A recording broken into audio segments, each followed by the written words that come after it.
एकांतातलं एकटेपण दुसरं काही नसतं, आपल्या आतलं ओळखीचं माणूस समोर येऊन बसतं. करेक्ट. बसणाऱ्याला बसू द्यावं, असू द्यावं, नसू द्यावं, रडलास तर रड म्हणावं, हसलास तर हसू द्यावं.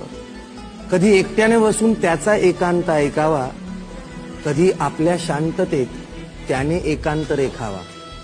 एकांताच्या तीरावर एकच नाव लावावी, नाव नसेल ज्याला अशा नात्याशी ती जावी. वा. एकांताच्या मनात जेव्हा खूप तरंग उठतील, दुडदुडणारे हरिण सगळे तहानलेले असतील. तहान त्यांची भागवण्याची जबाबदारी आपली नाही, तहान कायमची भरेलच अशी खात्री नाही काही. धावणाऱ्याला धावू द्यावं, पाहणाऱ्याला पाहू द्यावं, एकांताच्या पल्याड स्वतःला नकळत सोडून यावं. येताना मात्र आतल्या माणसाला सोबत घेऊन यावं. हा. येताना मात्र आतल्या माणसाला सोबत घेऊन यावं. जायचं असेल तर जाईल तो, त्याचं पाहिल तो. जायचं असेल तर जाईल तो, त्याचं पाहिल तो. कितीही थांबला गेला तरीही थोडासा शिल्लक राहील तो. वा.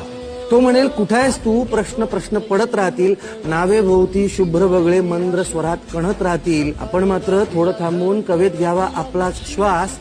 एकांताच्या मनामध्येही खेळत राहतात हळवे भास.